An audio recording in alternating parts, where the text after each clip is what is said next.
EWTN España. La alegría y el orgullo de ser católicos.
Pensé que podrías caer en mi trampa.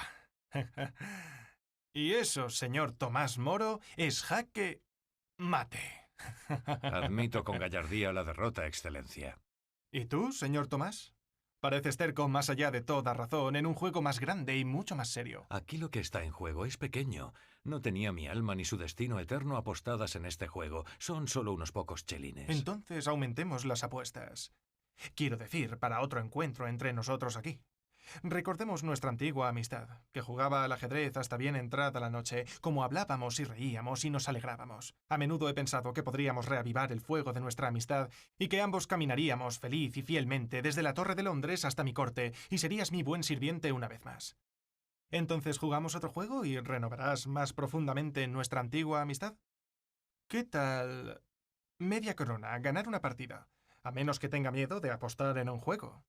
Ni en lo más mínimo, Su Excelencia. ¿Lo convertiremos en una corona completa? 60 centavos no es mucho para una corona de un rey. Ah, tienes razón, Tomás. Entonces hagamos 4 coronas del rey. Eso nos lleva a 1 libra. No sé si puedo igualar, Su Excelencia, libra por libra. Ah, te diviertes con mi cintura. Luego, en pago de esa broma, pondrás 2 libras para jugar con la corona. Cedo el honor del primer movimiento como buen sirviente del rey.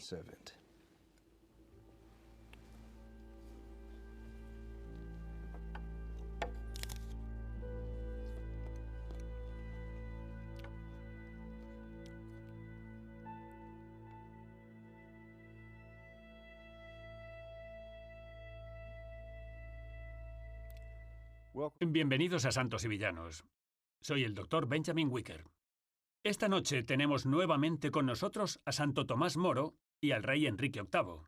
Santo Tomás Moro, el gran santo inglés, martirizado por defender la unidad de la fe católica contra la afirmación hecha por Enrique VIII de que él, el rey, era la cabeza de su propia iglesia en su propio reino. Como saben, Enrique se enamoró de Ana Bolena y quería deshacerse de su primera esposa, Catalina de Aragón. Pero el Papa no le concedió la anulación. Y así, Enrique declaró que él era su propio Papa sobre su propia iglesia, y muy pronto sus propios obispos le concedieron la anulación. Bueno, cuando eres dueño de tu propia iglesia, supongo, obtienes lo que quieres. Pero esa no es la única razón por la que la historia ha juzgado a Enrique VIII como un sinvergüenza. Era simple y llanamente un tirano que se volvió cada vez más despiadado en la búsqueda de su gloria personal, sus deseos, su orgullo. La ejecución de Santo Tomás Moro fue solo una pequeña parte de la ruina causada por un rey que creía que podía hacer lo que quisiera.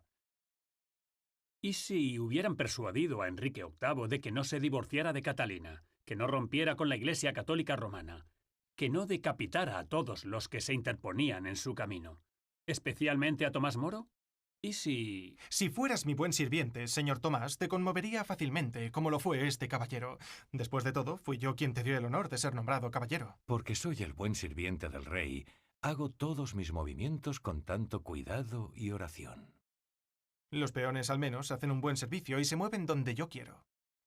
De hecho, son lacayos leales que llevan los pies donde quiera que los mueva, incluso para hacer reinas. Es extraño que un simple peón pueda hacernos otra reina simplemente cruzando el tablero hacia el otro lado. Es aún más extraño que las reinas puedan moverse tan rápido y tan lejos. Peones y reinas. Creo que habla de Wolsey. Sí, tu doble sentido no está muy bien escondido, Tomás. Te pondré en la torre por defender a Catalina, que nunca fue reina, como mis teólogos lo demostraron tan bien y tan a fondo. En Levítico 20:21 dice claramente: el que se casa con la esposa de su hermano hace una cosa ilícita. La desnudez de su hermano descubrió, se quedarán sin hijos. Y Catalina nunca me ha dado un heredero varón.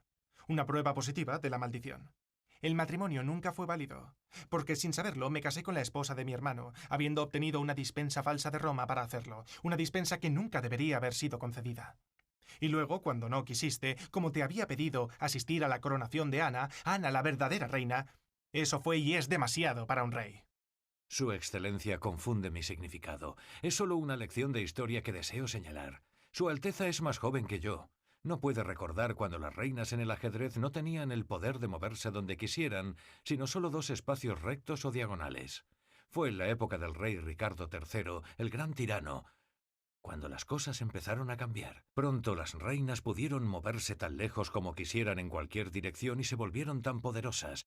El juego pasó a llamarse el ajedrez de la reina loca. Es nuestra reina loca, no con poder. El mío no lo es. Pero una lección en un mero juego es un pobre tesoro de la historia. Me pregunto si leyó mi historia del rey Ricardo III. Lo puse justo después de que su excelencia se convirtiera en rey. Lo referí muchas veces pensando que era una buena lectura para un rey. La historia es un buen libro de lecciones si nos inclinamos sabiamente a leerlo. Oh, entonces me estás llamando otro Ricardo. No os parecéis en nada a él. Cuando lo describí por dentro y por fuera, erais todo lo contrario. Lo diré, Su Alteza era tan guapo y bien formado como un príncipe que se ha convertido en rey, tan lleno de promesas para Dios en su reino, como no lo fue nunca Ricardo. El maligno Ricardo era, como saben, de estatura baja, extremidades enfermas, espalda encorvada, hombro izquierdo mucho más alto que el derecho, de apariencia dura y desfavorecida. Y vos, ¿por qué cada embajador marcó su altura y forma viril cuando subió por primera vez los escalones del trono? Pero en cuanto a Ricardo, su alma coincidía con la deformidad de su cuerpo. Era cercano en secreto, pero profundamente disimulador, de semblante solitario, arrogante de corazón, exteriormente amistoso, donde por dentro odiaba, sin omitir besar cuando pensaba en matar. Despiadado y cruel, no por la voluntad del mal para siempre, sino por la ambición, y ya sea por el mal o por la ambición, todo fue por la garantía o el aumento de su patrimonio. Amigo y enemigo eran lo mismo. Donde su ventaja creció, no perdonó la muerte a ningún hombre cuya vida resistiera su propósito, y una señal de su mal final fue su mal comienzo. No se podía hacer que ninguna multitud del reino gritara con alegría «Rey Ricardo», y lanzar nuestras palmaditas de alegría cuando el duque de Buckingham, en conspiración con Ricardo, trató de conseguir apoyo para el rey usurpador, pero los ciudadanos del reino se sentaron en un silencio sepulcral. Totalmente diferente a la coronación de su majestad, con la suya propia rebosante de la más verdadera y profunda alegría y esperanza en el amor que jamás haya significado un rey que asciende a su trono. Todos lloraron desde lo más íntimo de su corazón con la mayor sinceridad. Rey Enrique, Rey Enrique, Rey Enrique, Rey Enrique. De hecho, lo recuerdo bien. Lo recuerdo bien. Haría bien en recordar tan buena promesa al principio. Recuérdelo bien, Excelencia, porque es su decisión. Y el próximo movimiento de un rey mueve el reino para bien o para mal. Sí. Mía. Mi jugada. Sí. Pero de nuevo, el comienzo de Ricardo no se parecía en nada al de su majestad. Ricardo, el rey usurpador, comenzó de inmediato su gran travesura. Obtuvo la corona por el mal, y una cosa obtenida por el mal nunca está bien guardada. Durante todo su reinado nunca cesó la cruel matanza y la muerte, hasta que su propia destrucción terminó con todo. Y no había paz en el reino, ni para Ricardo ni en Ricardo. ¿En? ¿Qué quieres decir con en? Habla libremente.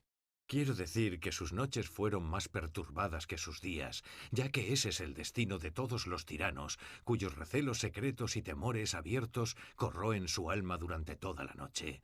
Ricardo pasó noches mal descansado, permaneció largo tiempo despierto, meditando, con el alma cansada de mirar, más adormecido que dormido.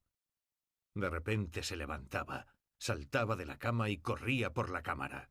Ah, Así fue su corazón inquieto, continuamente sacudido y caído con impresiones triples y recuerdo tormentoso de sus abominables hechos. Pero de nuevo, esto no es como su majestad, porque sé que debe dormir bien y profundamente. duermo bastante bien. Quizás su cama sea algo más blanda que la mía. Tendrías la cama más suave del reino si no fueras tan duro de corazón. Te enviaría a casa a dormir en 3 camas de plumas en tu propia casa con tu familia, si recapacitaras. Nadie ha llegado al cielo en un colchón de plumas, Excelencia. Así se lo he dicho a mis queridas hijas. Invocas al cielo, pero actúas contra el rey y contra su ley. ¿Has jurado al cielo que no serás leal a ambos? Y sigo siendo leal. Sigo siendo leal como buen sirviente del rey, tanto más cuanto que sirvo tan fielmente a su bien eterno, que es más duradero que cualquier ganancia para su reino en este mundo caído. En verdad soy fiel a usted, más fiel que los que escapan de la torre. Recuerde, Alteza, cuando me pidió por primera vez que entrara a su servicio cuando no había nadie más allí para presenciar nuestra conversación privada, excepto su gracia, yo mismo y nuestro Dios. Entonces me concedió mi más ferviente petición, de que primero miraría a Dios y luego a vos, y esa es la promesa sobre la que hice mi juramento de lealtad para ser su canciller. Y es por eso que no puedo hacer un juramento que vaya en contra del primero. No puedo jurar lealtad a una ley del Parlamento que lo declara jefe supremo de la Iglesia, porque eso es repugnante a las leyes de Dios en su santa Iglesia, por las cuales ningún príncipe puede tomar sobre él dicho poder que legítimamente pertenece a la sede de Roma, una preeminencia espiritual dada por boca de nuestro Salvador mismo. Tomás. Presente personalmente en esta tierra a San Pedro y sus sucesores, obispos de la misma sede. ¿Y es así como le hablas a tu rey? Hablo libremente porque ahora me he dado cuenta de que tengo un fin que lograr, y es servir a Dios primero, Rey de Reyes, y hacerlo hasta el último momento, por muy largo que sea, que Dios haga que no dure mucho más. Repito, soy un buen sirviente del Rey, pero el primero de Dios. Al ser el primero de Dios, soy profundamente de vos. Sobre todo cuando me esfuerzo por apartaros de los males que os parecen buenos. Arrojáis este tablero y estas piezas encendido por la ira. Caballeros, reinas, alfiles, peones, todos se borran con el golpe de vuestra mano. Y vos podéis hacerlo. No. Así ha hecho en su propio reino, con aquellos que simplemente desagradaron al rey, sobre todo a aquellos que se atreven a enfrentarse a él por el bien de su propia alma en su reino. Son barridos como moscas molestas. Acaba con su reina y esposa legítima como supuesta cabeza tanto de la Iglesia como del reino, solo para casarse ilegalmente con otra. Profetizo que si este va a ser el comienzo de las cosas para Enrique, no habrá fin para sus reinas. ¿Habrá 3 y no 2? ¿4 y no 3? ¿5 y no 4 y luego 6? ¿Se quedará sin vida antes de quedarse sin reinas? Tomaré tu cabeza, Tomás. Levantarse contra el rey es traición, como ponerse a la reina. No eres más súbdito leal de lo que eres, resistiéndote a mí, enseñando a otros a resistir, dándoles el coraje para unirse como traidores viles y malvados. ¿Quieres abocar Inglaterra a otra gran guerra? Lo curioso es, Alteza, acabo de afilar esta espada. Y me olvidé por completo de afilar esta también. ¿Y quién eres tú, de todos modos, que te diriges tan audaz y forzosamente a tu rey y amenazas su persona? Quizás tu cabeza no descanse tan silenciosa sobre sus hombros como crees. En realidad, Alteza, Usted no es mi Alteza. No bajo su jurisdicción. Un extranjero. Lo sospeché todo el tiempo por tu bárbaro discurso. Extranjero. No, más como un colono separatista. Verá, y sé que puede resultarle difícil de creer. Está al tanto de los viajes hacia el oeste a través del océano. Bueno, en tiempos de su padre, Enrique VII, un tal Cristóbal Colón envió a su hermano, Bartolomé, a la corte inglesa para ver si financiaba una expedición. Lo rechazó. Su padre lo hizo. Gran error de su parte. Hablas con mucha libertad y facilidad a un monarca. ¿Así es como le hablas a tu propio rey? No, de hecho, hablo con mi rey de rodillas en oración y trato de obedecerle. El mismo rey al que el señor Tomás Moro obedece con tanta diligencia y valentía. Aunque es mucho mejor sirviente de lo que nunca seré. ¿Pero quién es tu rey terrenal? No tengo uno. A veces desearía tenerlo. Realmente no hay esplendor como el de un rey y una reina, y una corte, las glorias de la caballería, el romance de la espada. Pienso en una mayor dignidad, refinamiento y elocuencia. Los colonos decidimos no tener reyes e imitar a los antiguos romanos. Somos autogobernados, lo que llamamos democracia. Democracia. Democracia. ¡Ja! Como dijo Aristóteles, gobernado por los rebeldes, el gobierno por los humildes, los vulgares, la tierra resuena. No es de extrañar que seas tan impertinente.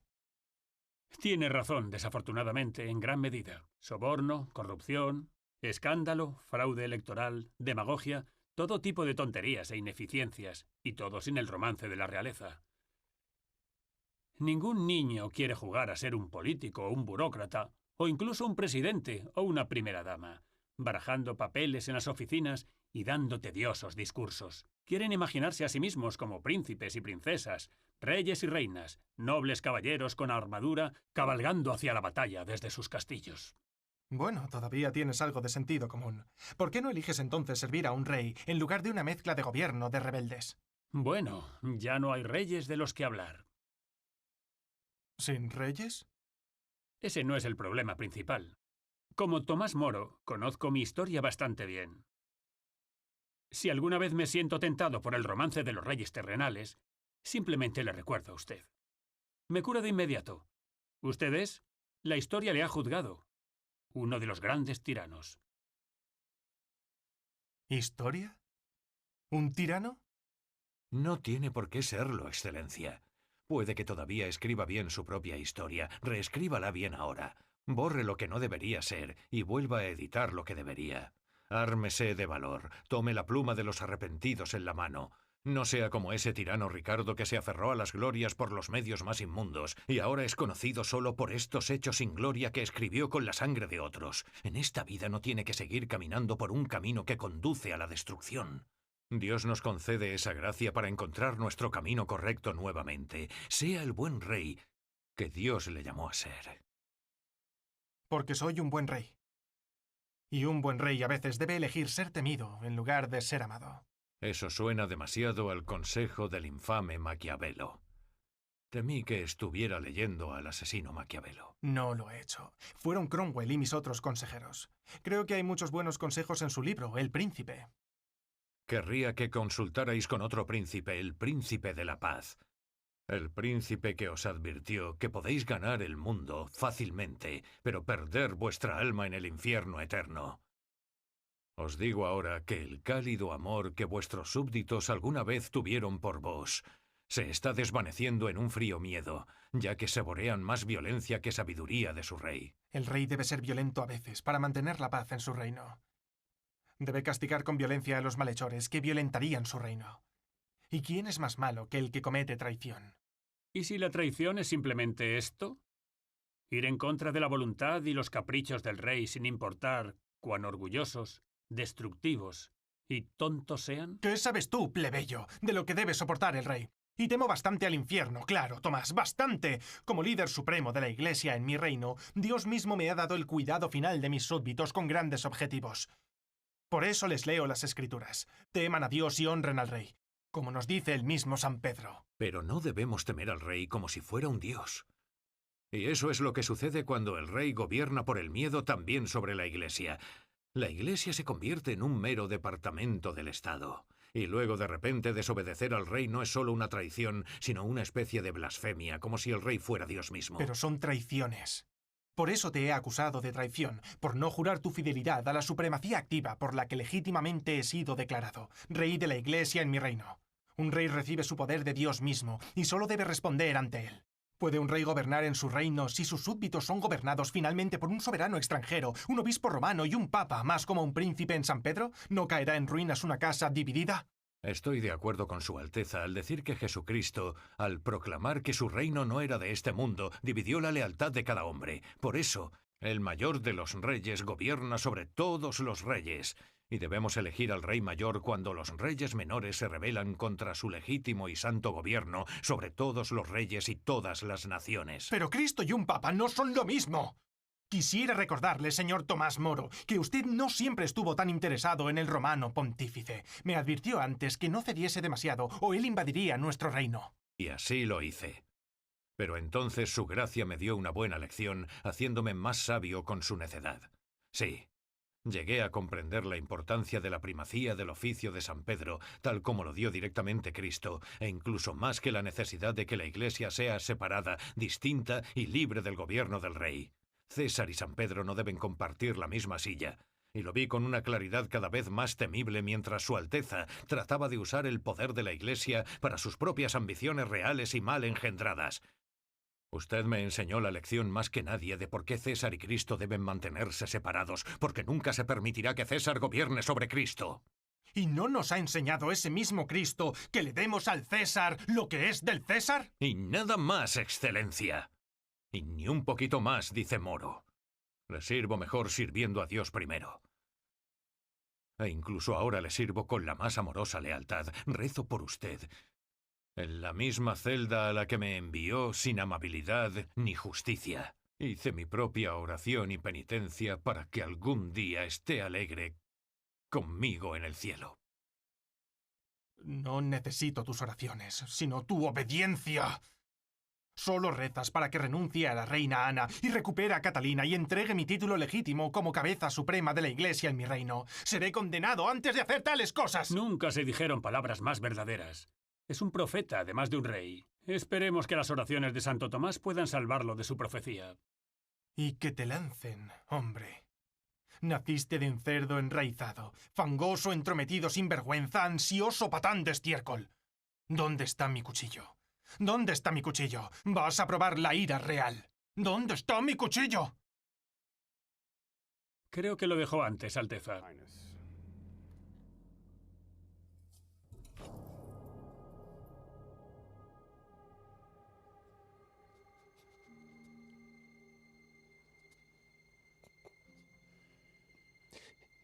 No cambiará.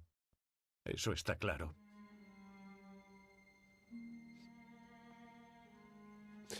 Mis oraciones pueden llegar a Dios, pero mis ruegos no han llegado a mi rey.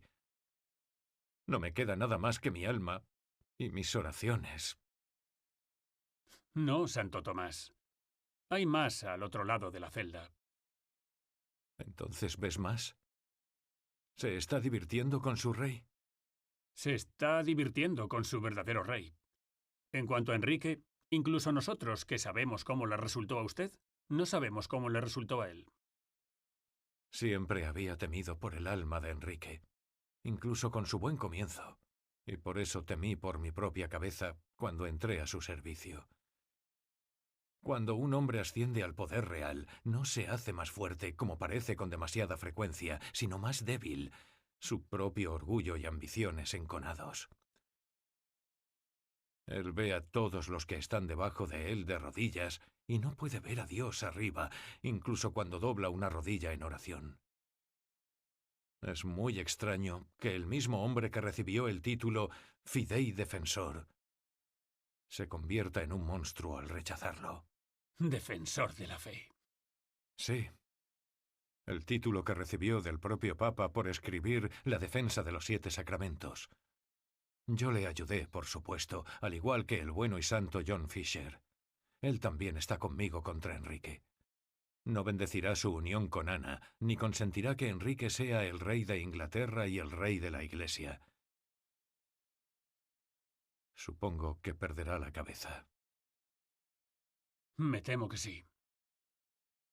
¿Y yo la mía?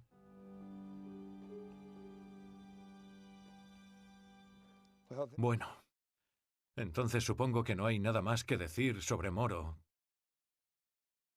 Voy a mi celda para esperar la apertura de la puerta que conduce a casa, la casa del gran salón del rey. Enrique me abrirá una puerta con un hacha. Y por este gran favor, rezaré por él hasta el final.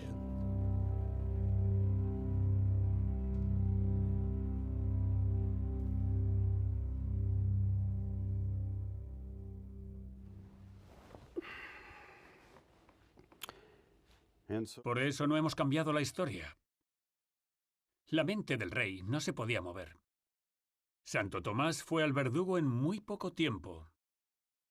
Se sabe que bromeó hasta el final cuando el oficial le dio la mano al muy debilitado Santo Tomás para ayudarlo a subir los escalones del andamio. Dijo: «Cuando vuelva a bajar, déjame cambiar por mí mismo lo mejor que pueda».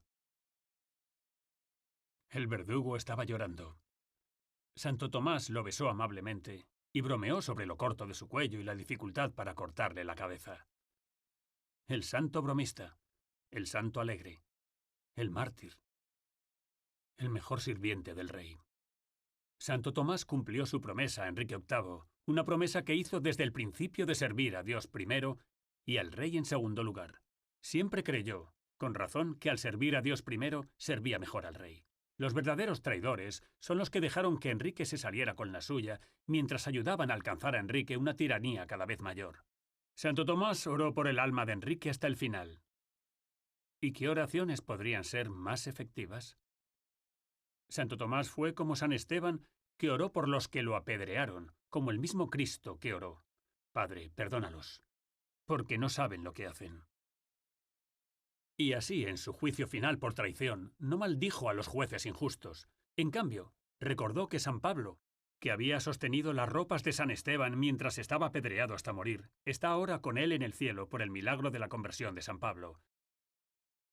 «Así que de cierto confío», dijo Santo Tomás a sus acusadores, «y por tanto oraré de todo corazón, que aunque sus señorías han sido ahora jueces aquí, en la tierra, para mi condenación, en el cielo todavía podamos reunirnos alegremente para nuestra salvación eterna». Entonces, tal vez Santo Tomás Moro y Enrique VIII se estén regocijando en el cielo, o algún día lo harán, como Santo Tomás lo deseó ardientemente.